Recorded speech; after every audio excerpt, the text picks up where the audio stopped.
Pak Supo noleh kanan kiri, banyak orang-orang itu sibuk sendiri. Ada yang ngobrol, ketawa-ketawa, dan bau menyan itu di mana-mana, tercium bau menyan. Karena Pak Supo ngelihat wajah pengantin ini pucat, kayak kebiru-biruan persis mayat.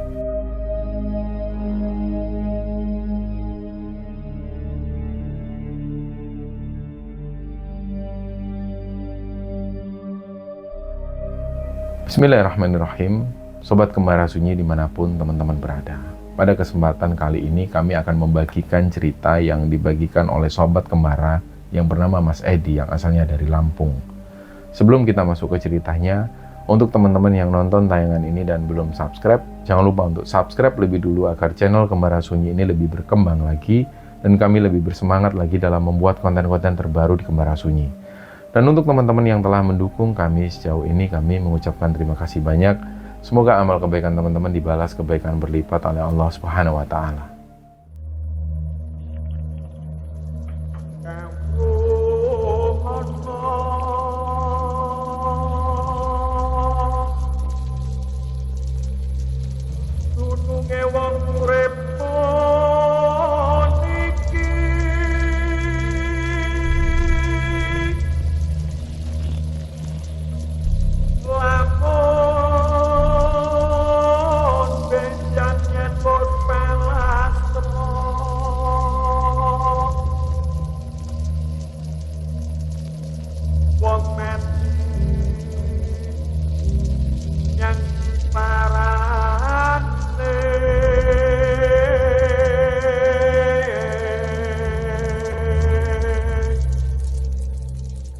Jin dan manusia adalah makhluk ciptaan Allah Subhanahu wa Ta'ala.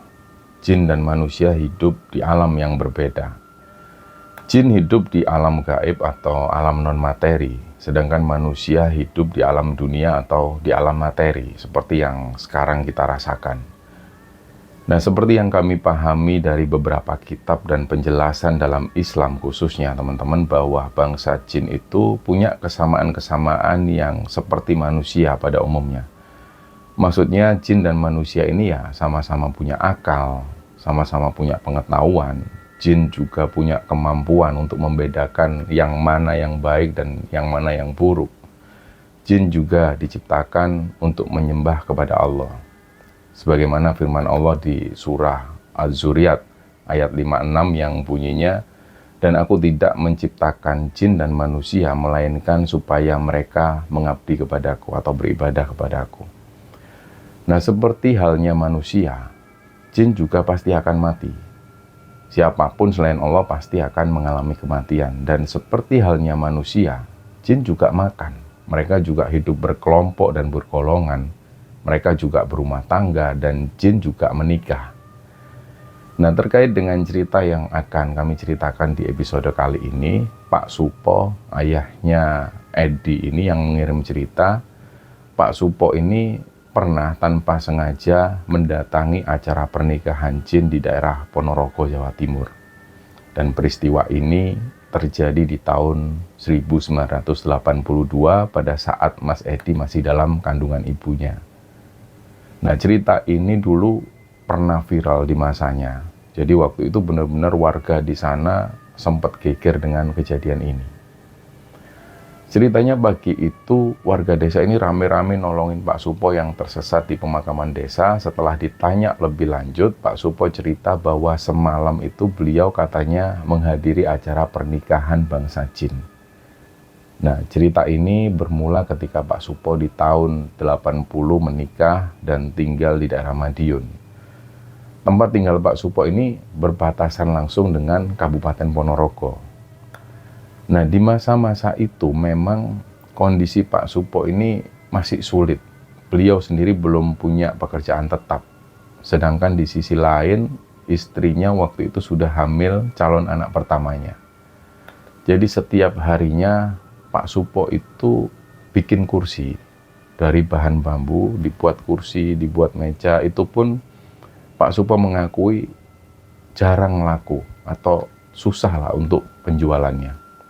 Nah, karena kondisi Pak Supo ini memang sulit waktu itu, adiknya Pak Supo yang rumahnya di daerah Ponorogo ini sering membantu Pak Supo. Setiap 2 minggu sekali, adiknya ini selalu berbagi sembako dengan Pak Supo. Jadi kadang pas hari libur, Pak Supo ke rumah adiknya, menempuh perjalanan sekitar hampir 20 kiloan naik sepeda angin. Nah, singkatnya hari itu hari Selasa. Pak Supo ini mau menuju ke rumah adiknya untuk ambil sembako. Biasanya sembako dari adiknya itu diambil Pak Supo di hari Minggu. Tapi karena di hari Minggu sebelumnya, Pak Supo itu ada kerjaan bantuin tenaga nukang. Jadi beliau nggak bisa ke sana di hari Minggunya. Sedangkan di hari Senin, badan Pak Supo ini masih kecapean karena seharian kemarin itu nukang. Jadi barulah di hari Selasa, Pak Supo bisa dan Pak Supo ini berniat untuk ke rumah adiknya ambil sembako. Sekitar jam 9 pagi beliau itu berangkat mengayuh sepedanya pelan menuju ke rumah adiknya. Di zaman-zaman itu daerah sana ini masih belum terlalu ramai seperti sekarang. Transportasi umum juga nggak terlalu banyak kayak sekarang. Di kanan kiri jalan yang dilewati Pak Supo itu masih banyak hutan-hutan kecil dan pohon-pohon yang rimbun sekali. Kadang di beberapa daerah Pak Supo itu sering potong kompas, nggak lewat jalan utama untuk mempersingkat waktu. Tapi ya resikonya jalanan yang dilalui itu pasti masih tanah dan masih banyak jalan yang rusak bergelombang. Di situ Pak Supo ini melewati ladang-ladang penduduk dan juga hutan-hutan kecil. Nah, kira-kira sekitar habis duhur Pak Supo sampai di rumah adiknya itu. Nah, karena adik Pak Supo waktu itu belum sampai rumah, Pak Supo ini ditemani adik iparnya. Istri dari adiknya itu dulu, mereka ngobrol-ngobrol sambil nunggu adiknya Pak Supo ini pulang. Terus kira-kira jam 3 sore, adiknya Pak Supo ini datang. Di situ obrolan mereka ini malah semakin seru. Banyak yang mereka obrolkan terutama seputar urusan rumah tangga. Terus sekitar setengah 5 sore, Pak Supo ini sudah mau pamit pulang. Tapi hujan itu malah semakin deras. Tadinya hujan ini sudah turun dari sejak adiknya Pak Supo datang. Nah, waktu itu adik Pak Supo tentu melarang Pak Supo pulang. Malah kalau memang hujan ini nggak berhenti sampai habis maghrib, Pak Supo disuruh nginep di situ. Akhirnya Pak Supo tetap nunggu hujan sampai agak reda. Dan kira-kira waktu itu adzan maghrib ini berkumandang, hujan nggak juga reda. Mereka putuskan untuk sholat bareng-bareng di rumah adiknya. Nah, setelah sholat, adiknya Pak Supo ini bilang, "Mas, sudah Mas di sini aja, Mas nginep sini aja, besok habis subuh aja pulangnya." Pak Supo ini kalau manggil adiknya itu Le. "Dah Le, jangan Le, kasihan Mbak Yumu di rumah sendirian. Belum lagi atap belakang rumahnya Mas itu juga bocor, belum dibenerin. Kalau hujan deras kayak gini nih, kasihan Mbak Yumu di rumah. Sudah nggak apa-apa, setelah ini Mas jalan aja." Nah, adiknya Pak Supo dan juga adik iparnya itu masih tetap ngelarang Pak Supo pulang. Mereka ini sebenarnya khawatir, karena selain jalanan yang mau dilewati Pak Supo itu rawan longsor, adiknya Pak Supo juga mengingatkan bahwa ada lokasi yang dilewati Pak Supo itu terkenal wingitnya. Tapi Pak Supo tetap bersikuku karena beliau kasihan sama istrinya di rumah. Akhirnya adiknya ini nyampaikan pesan, "Mas, nanti sampean pulangnya jangan lewat kebun randu lagi ya." Nah, kebun randu yang dimaksud adiknya ini adalah sebuah lokasi di mana di situ ada sebuah pohon randu tua. Di dekat situ ada makam yang dikeramatkan oleh warga sekitar. Nah, lokasi ini dikenal sering menyesatkan orang atau sering pokoknya wingit banget lah area sana. Dan banyak kejadian horor lainnya yang sering menimpa warga. Nah, singkatnya karena sudah gelap, Pak Supo pun pamit pulang. Malam itu gelap, jalan basah, setiap kali melewati jalan tanah yang becek, sepeda Pak Supo ini sering selip. Hampir jatuh lah Pak Supo sering. Jadi yang dilakukan Pak Supo itu pas kelewati jalan berlumpur, beliau lalu turun dari sepeda, terus sepedanya ini dituntun pelan. Nah, penerangan satu-satunya ini dari lampu dinamo yang ada di sepeda angin. Ya, mungkin teman-teman tahu, di sepeda-sepeda jadul atau sepeda kebu di masa-masa itu, penerangan itu didapatkan dari dinamo. Jadi dinamo ini ditempelkan di sepeda, terus menghasilkan penerangan di lampunya. Nah, jadi kalau sepeda ini di kayu, lampunya nyala, tapi pas sepeda dituntun, otomatis nggak ada penerangan sama sekali. Nah, suasana waktu itu masih hujan rintik-rintik. Kabut itu juga tipis, masih sering menghalangi pandangan Pak Supo. Tibalah Pak Supo ini di sebuah lokasi. Pak Supo ingat betul pesan adiknya bahwa beliau dilarang lewat daerah ini. Pak Supo yakin bahwa ini adalah daerah Kebon Randu. Awalnya beliau berhenti lebih dulu, beliau lihat sekeliling. Akhirnya di sini Pak Supo mikir, kalau harus menghindari jalan yang dilarang adiknya itu, otomatis muternya ini agak jauh. Jarak pun juga otomatis tambah jauh, dan sampai rumah pasti makin malam. Kasihan istrinya di rumah. Terus tiba-tiba pas Pak Supo ini diem, dia ini didatengin laki-laki, usianya kira-kira di bawah Pak Supo. Kalau diperhatikan, usia laki-laki ini ya paling seumuran adiknya Pak Supo. Nah, laki-laki ini busananya memang nggak seperti era-era itu. Dia pakai bawahan kain, atasannya juga pakai pakaian kain warna coklat muda, terus rambutnya itu kelemis banget. Dia ini, si laki-laki ini nggak pakai alas kaki alias nyeker. Terus si laki-laki ini bawa obor. Awalnya Pak Supo kaget, kok tiba-tiba ada laki-laki ini. Terus si laki-laki ini tanya ke Pak Supo dengan bahasa Jawa sehari-hari, kira-kira artinya, maaf Pak, kaget ya ada saya. Terus Pak Supo ini cuma senyum. Nah, dia tanya, mau kemana Pak? Pak Supo jawab, mau pulang dek. Loh, rumahnya mana toh Pak? Oh, aku di desa Jambu dek, di Madiun. Oh alah, ya nggih, saya tahu Pak. Lewat sini aja Pak, cepet. Kalau ke kanan muternya jauh. Terus Pak Supo diem, mau ngomong juga bingung. Akhirnya si laki-laki ini ngomong lagi. Loh, kenapa toh Pak? Nah, sambil sungkan-sungkan Pak Supo bilang ke laki-laki ini, anu dek, saya itu tadinya dilarang adik saya lewat sini, soalnya katanya wingit. Nah, si laki-laki ini ketawa. Walah, wingit apa toh Pak? Lawong desa saya itu di sana kok. Di sana juga lagi ada warga yang hajatan, ada hajatan kawinan. Monggo gini aja jalan sama saya Pak. Terus Pak Supo ini nggak berpikiran ganjil sedikit pun. Laki-laki ini juga tampilannya ya kayak manusia biasa, nggak ada yang aneh-aneh lah. Apalagi di situ si laki-laki ini meyakinkan Pak Supo bahwa di sana, di desanya dia itu lagi ada warga yang menggelar hajatan.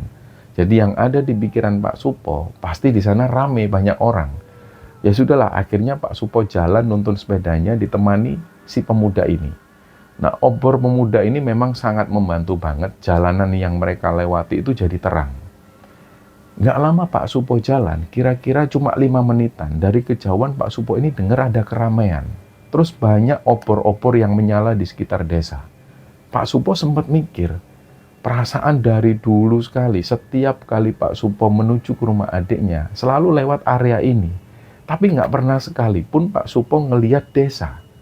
Nah, tapi karena ini memang yang dilihat Pak Supo itu benar-benar desa. Jadi apalagi yang mau disangsikan, apalagi yang mau dikhawatirkan. Memang benar desa kok. Terus si laki-laki ini bilang ke Pak Supo, loh Pak, bener kan kata saya ada hajatan warga? Itu yang kawin adik saya sendiri Pak. Monggo Bapak mampir dulu, banyak makanan di sana. Nggak usah sungkan Pak. Terus Pak Supo ini bingung karena si pemuda ini langsung ngambil sepeda Pak Supo. Terus sepedanya Pak Supo itu dituntun terus disandarkan di sebuah pohon randu. Pohon randu ini besar banget. Setelah itu si laki-laki ini ngajak Pak Supo mendekati keramaian itu. Nah, orang-orang yang datang ke hajatan ini, mereka semua duduk lesehan di tanah. Terus dari pandangan Pak Supo, sepertinya pengantinnya ini ada di sebuah rumah, ada di dalam rumah. Karena di dalam rumah itu terlihat memang agak rame. Nah, barulah di sini keanehan itu terjadi. Jadi laki-laki yang ketemu Pak Supo dan nganter Pak Supo ini sudah nggak kelihatan lagi. Pak Supo noleh kanan kiri, banyak orang-orang itu sibuk sendiri. Ada yang ngobrol, ketawa-ketawa, dan bau menyan itu di mana-mana, tercium bau menyan. Terus Pak Supo ini kayak orang bingung, kayak orang kikuk. Selain dia ini nggak ada yang kenal satupun, Pak Supo juga bingung, dia harus ngapain. Nah, pas dalam kondisi bingung ini, Pak Supo itu didatengin sosok kakek tua, usianya sekitar 70 tahunan.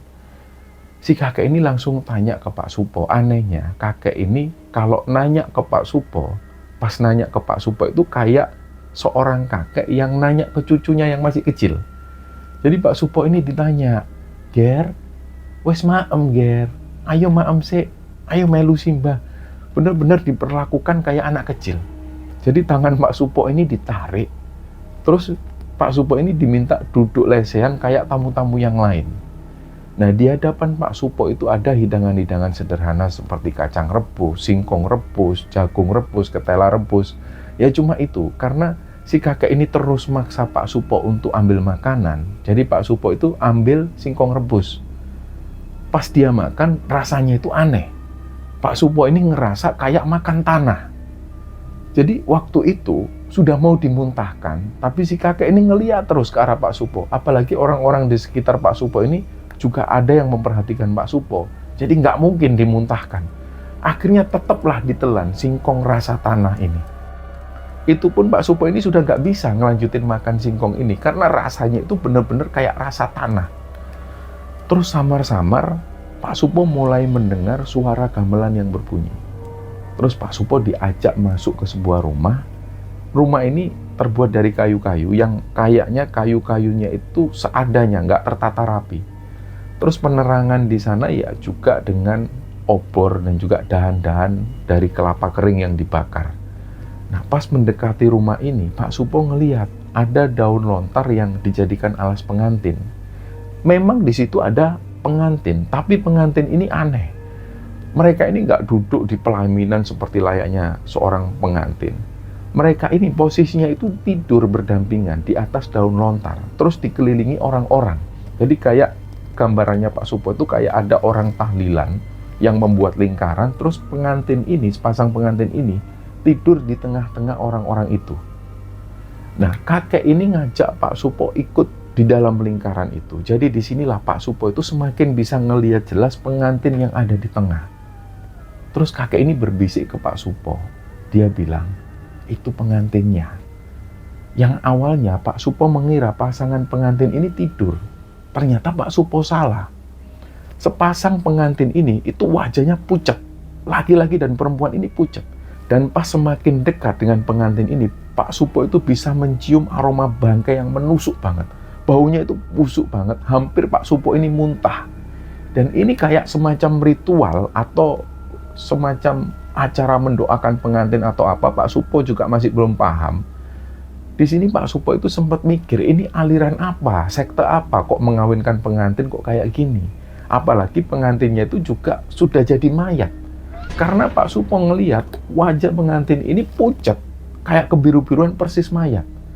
Nah, orang-orang yang ada di lingkaran ini kayak semacam berzikir, tapi bukan berzikir seperti yang dilakukan orang-orang Islam pada umumnya. Pak Supo ini cuma dengar orang yang lagi bergumam atau menenggung. Terus gak lama setelah itu, ada satu orang yang jalan sambil bawa gentong, gentongnya itu agak besar. Dia langsung mendekat ke arah dua pengantin tadi. Terus gentong yang isinya air itu disiramkan ke arah sepasang pengantin ini sambil dia teriak, "Wah!"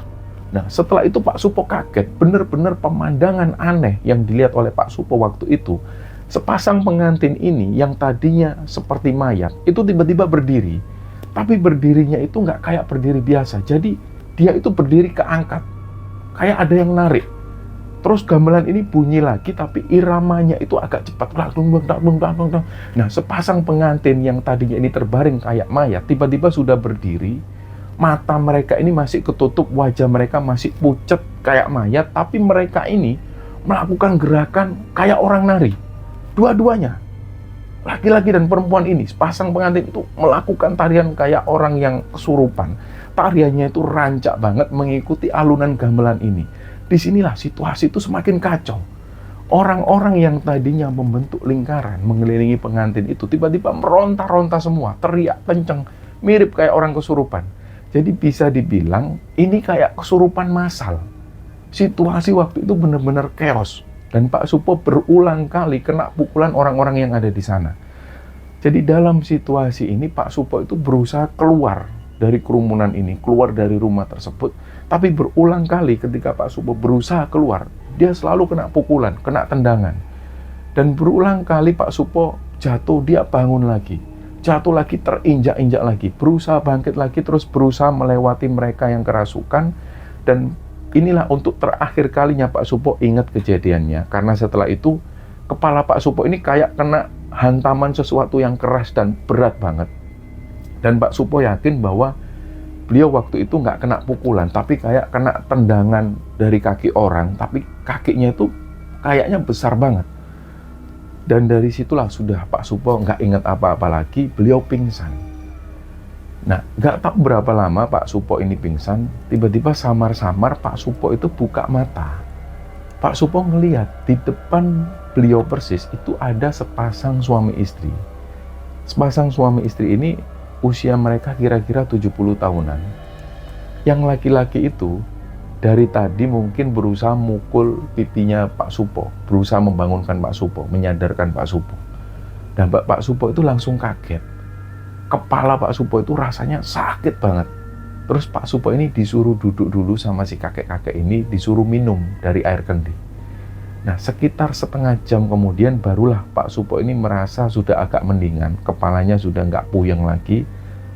Nah, barulah di sini Pak Supo sadar bahwa kakek dan nenek yang membangunkan Pak Supo ini adalah seorang petani. Mereka berdua ini ternyata mau berangkat ke ladang. Terus ceritanya ketika mereka mau berangkat ke ladang itu ngelihat ada orang yang terbujur di sana. Ternyata yang terbujur ini Pak Supo, dan Pak Supo berusaha dibangunkan. Karena menurut keterangan dari kakek nenek ini, Pak Supo itu tergeletaknya di pinggir kuburan yang dikenal wingit oleh warga sekitar. Terus Pak Supo ini noleh kanan kiri, ternyata beliau memang ngelihat di situ ada area kuburan. Nah, sepeda Pak Supo sendiri waktu itu masih tersandar di pohon randu besar. Terus si kakek ini tanya, "Sampean kenapa, Dek, kok tidur di sini?" Terus Pak Supo menjelaskan bahwa semalam dia itu diajak orang, dia ketemu orang, terus diajak ke hajatan orang kawin. Nah, Pak Supo menjelaskan ke kakek dan nenek ini bahwa ada warga desa di sini yang punya hajatan. Terus si kakek ini bingung mendengar ucapan dari Pak Supo. Sang kakek dan nenek yang petani itu, mereka menjelaskan ke Pak Supo bahwa di sekitar sini ini nggak ada desa. Desa terdekat itu ya masih 5 km lagi, itu tempat tinggal kami. Terus selanjutnya Pak Supo ini nggak menceritakan semua yang dialami. Terus akhirnya Pak Supo mengucapkan terima kasih ke kakek dan nenek ini. Pak Supo pun pamit pulang. Nah, sepanjang perjalanan ini Pak Supo itu terus-menerus memikirkan istrinya. Dia kasihan membayangkan istrinya semalaman pasti dia sendirian, apalagi rumah bocor. Nah, singkatnya Pak Supo ini mulai masuk ke desanya. Tetangga Pak Supo ini heran dan sekaligus senang ngelihat kedatangan Pak Supo. Tapi di situ mereka bilang bahwa istri Pak Supo ini sudah diantarkan ke rumah orang tuanya. Karena beberapa hari ini sudah menunggu Pak Supo dan belum juga pulang Pak Suponya. Nah, Pak Supo sendiri nggak tanya lebih lanjut tentang hal itu. Terus beberapa tetangga menjelaskan bahwa istrinya itu takut di dalam rumah. Akhirnya dengan inisiatif tetangga, istrinya ini diantar pulang ke rumah orang tuanya. Nah, Pak Supo nggak tanya tentang kapan istrinya diantar. Pokoknya Pak Supo ini pulang dulu ke rumah. Nah, setelah meletakkan barang-barang, setelah meletakkan sembako yang didapat dari adiknya itu, Pak Supo langsung menyusul ke rumah orang tua istrinya. Dia kayu lagi sepedanya menuju ke rumah mertuanya itu. Pas sesampainya di sana, mertua Pak Supo ini sempat marah-marah ke Pak Supo. Katanya, "Kamu itu tega banget ninggalin istrimu sendirian. Sudah tahu rumah bocor, keadaannya kayak gini, istrimu ini lagi hamil." Pokoknya sampai pada akhirnya Pak Supo ini pun menceritakan semua yang dialami malam itu. Barulah mertua Pak Supo ini percaya. Karena mertua Pak Supo juga pernah dengar dulu, pas bapak mertua Pak Supo ini masih muda, itu ternyata ada sebuah kejadian yang mirip dengan yang dialami Pak Supo. Jadi waktu itu ada orang yang sempat disembunyikan oleh penghuni area sana sampai sekitar 2 harian. Nah, bapak mertua Pak Supo juga tanya ke Pak Supo, "Terus yang kamu lihat di sana itu apa, Po?" Pak Supo pun bercerita kalau dia ini melihat pesta kawinan, tapi pesta kawinan ini aneh. Nah, bapak mertuanya tanya lagi, "Berapa lama kamu di sana?" Pak Supo menjelaskan bahwa yang dirasakan Pak Supo ini cuma semalaman ada di desa itu. paling cuma beberapa jam. Dan ternyata Pak Supo ini hitungan totalnya dari semenjak beliau keluar dari rumah sampai hari itu dia kembali ke rumah mertuanya, ini ternyata totalnya sekitar 8 hari. Pak Supo ini juga nggak percaya kalau dia mengalami ini.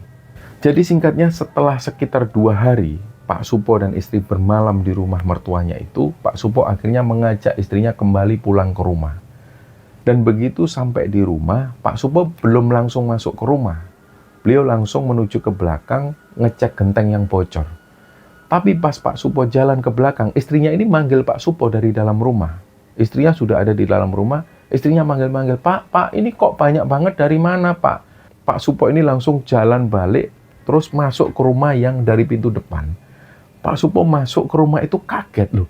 Di ruang tamu ini banyak banget tumpukan beras. Di situ ada tumpukan gula, garam, kopi bubuk. Pokoknya banyak banget. Istrinya ini kaget. Dapat dari mana Pak ini Pak? Kok banyak banget? Pak Supo nggak bisa ngomong. Dia sendiri juga bingung. Lah, ini siapa yang naruh sini? Pak Supo menjelaskan kalau dia sendiri nggak tahu ini semua datangnya dari mana. Terus istri Pak Supo tanya ke tetangga-tetangga sekitar, Mbak Yu, ini siapa yang tadi datang ke rumah bawa sembako segitu banyaknya? Tapi di situ nggak ada satupun tetangga yang tahu. Mereka bilang, nggak ada siapapun yang datang ke rumah Pak Supo. Nah, karena nggak mau ada apa-apa setelahnya, Pak Supo ini bilang ke istrinya, wis Bu, ini nggak usah diambil, nggak usah dipakai, ini bukan hak kita. Kalau ada orang yang mau jebak kita, gimana? Nanti kita yang repot. Akhirnya, beras, gula, dan lain-lain ini dibiarkan semuanya di ruang tamu Pak Supo. Ruang tamu Pak Supo ini ukurannya lumayan besar. Ruang tamunya itu khas seperti ruang tamu rumah-rumah orang-orang desa. Ruang tamunya besar. Dan ruang tamu ini penuh dengan beras, gula, kopi. Ada tetangga-tetangga yang bilang, udah Mbak, dijual aja, pasti banyak yang mau. Tapi Pak Supo ini tetap dengan pendiriannya, dia nggak mau memanfaatkan sebelum tahu siapa pemiliknya dan siapa yang ngasih. Nah, sekitar 5 harian setelahnya, malam itu Pak Supo ini mimpi. Dia tiba-tiba sudah berada di desa yang aneh itu, yang pernah dia kunjungi. Tapi suasananya waktu itu sepi, nggak ada siapapun di sana. Terus Pak Supo dipanggil oleh sosok kakek-kakek tua yang waktu itu pernah menemui Pak Supo. Si kakek ini bilang, Ger, iku beras, gula, kopi, gawe kowe kabeh. Mbok dol oleh, mbok gawe dhewe ya oleh, Ger, sakarepmu. Iku kabeh teko Simbah, rasa khawatir. Nah, terus setelahnya tiba-tiba Pak Supo ini kebangun. Nah, istrinya bilang ke Pak Supo, Pak, itu loh dari tadi tetangga-tetangga ini sudah nunggu di depan. Ada yang mau beli beras, ada yang mau beli gula, ada yang mau beli ini. Gimana Pak? Apa mau dijual aja Pak? Langsung dari situ Pak Supo bilang, ya sudah dijual aja. Tapi kasih harga separuh harga pasar Bu. Nah, singkatnya seharian itu banyak orang-orang datang ke rumah Pak Supo untuk beli beras, beli gula, beli kopi, beli garam.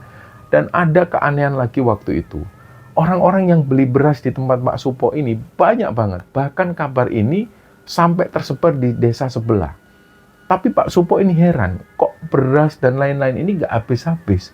Jadi selama hampir 3 hari berturut-turut, rumah Pak Supo ini ramai didatangin pembeli. Dan barulah di hari ketiga itu tepat setelah duhur, beras, gula, kopi, dan lain-lain itu benar-benar habis. Sore itu Pak Supo itu ketiduran, dia kecapean. Terus Pak Supo dibangunin istrinya, wajah istrinya itu sumringah. Pak, tadi aku sudah ngitung penghasilan kita. Ternyata dapat uang banyak loh Pak. Nah, Pak Supo heran loh, kok bisa dapat uang sebanyak itu padahal mereka ini jualnya separuh harga pasar. Nah, kira-kira hasil jualan mereka itu ini sudah bisa dibelikan 2 sepeda motor baru lah waktu itu. Nah, akhirnya Pak Supo ini bilang ke istrinya, ya sudah berarti ini rezeki calon anak kita. Bisa buat tambahan biaya lahiran. Sisanya bisa buat benerin rumah. Alhamdulillah. Nah, di bulan Oktober tahun 1982 lahirlah Mas Edi ini. 2 tahun setelahnya lahir adiknya Mas Edi. Dan sampai waktu itu Mas Edi SMP, Mas Edi dan keluarga masih tinggal di desa itu. Dan setelah itu mereka pindah ke Kabupaten Lampung. Di tahun 2017 Pak Supo meninggal dunia setelah mengalami sakit komplikasi. Dan sampai hari ini Mas Edi dan keluarga kecilnya tinggal bersama ibu kandungnya di Kabupaten Lampung. Nah, inilah cerita yang dibagikan Mas Edi kepada Kembara Sunyi. Semoga kita semua bisa mengambil hikmah dan bisa mengambil pelajaran dari kisah ini. Mohon maaf kalau ada salah-salah kata. Wassalamualaikum warahmatullahi wabarakatuh.